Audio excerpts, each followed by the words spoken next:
Congratulations वहिनी, बाळ झाल्याबद्दल. पण मी ऐकलंय डिलिव्हरी फार क्रिटिकल होती. आता ठीक आहे ना सगळं? अगं होता थोडा प्रॉब्लेम, पण स्त्रियांच्या आरोग्याची संपूर्ण काळजी घेणारं मातृसेवा होतं ना साथीला. सगळं सुरळीत झालं. किशोर वयापासून ते रजोनिवृत्तीपर्यंत स्त्रीच्या आरोग्याची संपूर्ण काळजी घेणारं अहमदनगर मधील पहिलं स्त्री रुग्णालय Matruseva women's hospital obstetric ICU. किशोरवयीन आणि विवाहपूर्व समुपदेशन, गरोदर माता तपासणी आणि प्रसूती, पहिल्या सिझेरियन नंतर नॉर्मल डिलिव्हरीची सोय. मातृसेवा विमेन्स हॉस्पिटल, सक्कर चौक, नवीन टिळक रोड, अहमदनगर. फोन 9850200017. मराठा आरक्षणासाठी लढा देणारे मनोज जरांगे पाटील यांनी अंतरवली सराटी येथे पुन्हा उपोषण आंदोलन सुरू केलं आहे.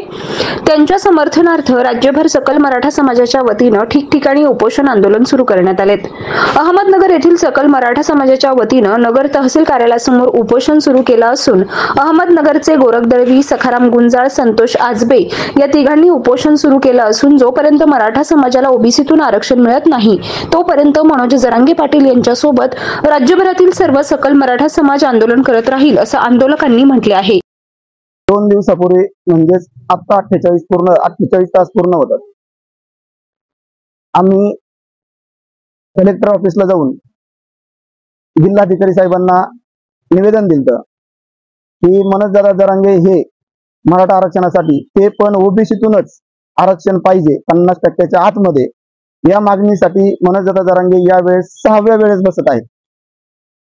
ज्यावेळेस आम्ही वाशीला गेलो आणि वाशीत आम्हाला त्यांनी अध्यादेश दिला, पण त्या अध्यादेशाची अंमलबजावणी झाली नाही, फसवणूक झाली मराठा समाजाची.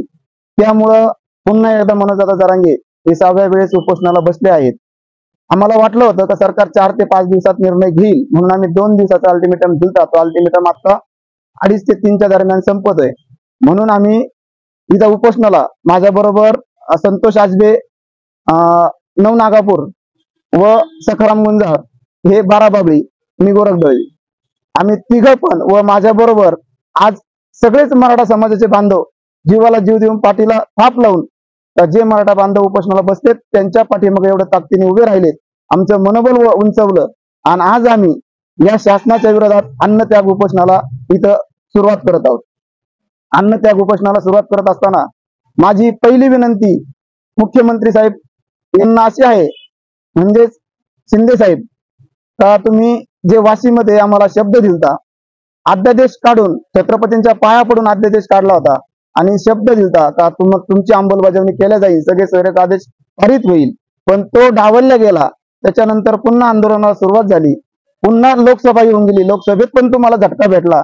तरी वाटलं होतं का आता तरी अध्यादेश पारित होईल, पण तुम्ही आमचा जो खेळ मांडलाय हा खेळ थांबवण्यासाठी तुम्ही स्वतः पुढाकार घेऊन देवेंद्र फडणवीस साहेबांना एकदा समजून सांगा का साहेब, आज जर आपण मराठ्यांना खेळ ठेवलं तर मराठा आपल्याला इलेक्शनला 100% खेळवणार, आणि या खेळवण्याच्या माध्यमातून आज मराठा जर बाहेर पडला आणि जर तुमचा खेळ केला तर 100% तुम्हाला सगळ्यांना घरी बसावं लागेल.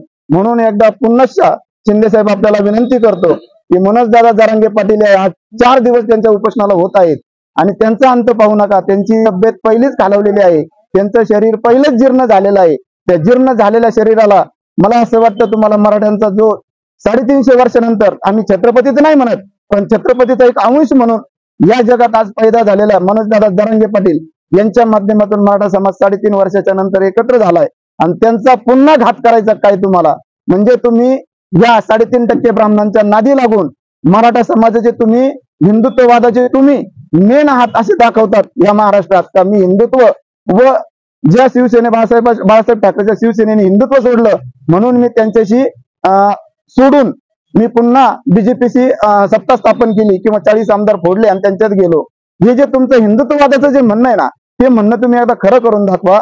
हा मराठाच खरा हिंदुत्ववादी आहे. या मराठ्याने प्रत्येक वेळेस तुमच्यासाठी जिथं जिथं उभं राहायचं तिथं हिंदू म्हणत उभं राहिलाय.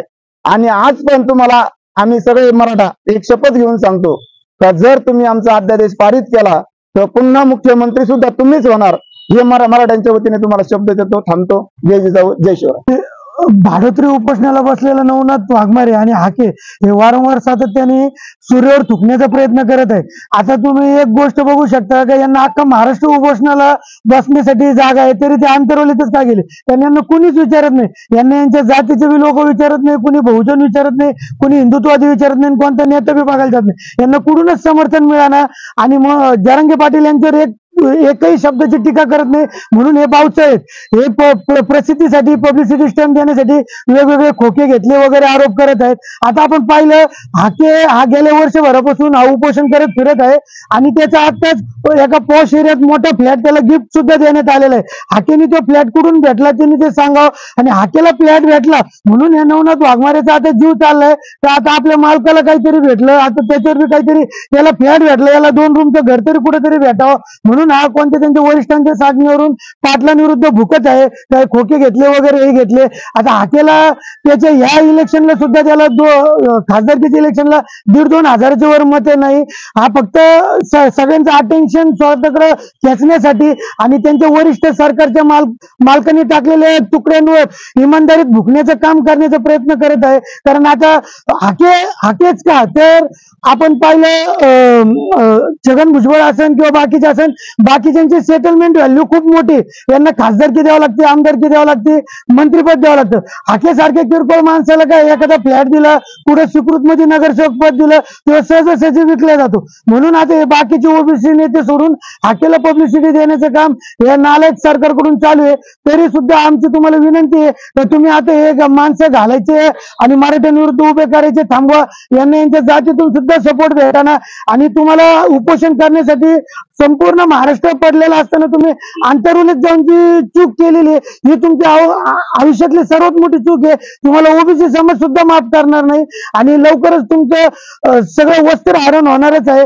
आणि पुढच्या काळातच बघा नवनाथ वाघमारे आणि हाकेमध्ये कोणाला जास्त मेवा भेटतोय किंवा सरकारचा आदेश पाळण्याचं बक्षीस भेटतंय याच्यावरून या दोघांच हाणामारे होणार आहे.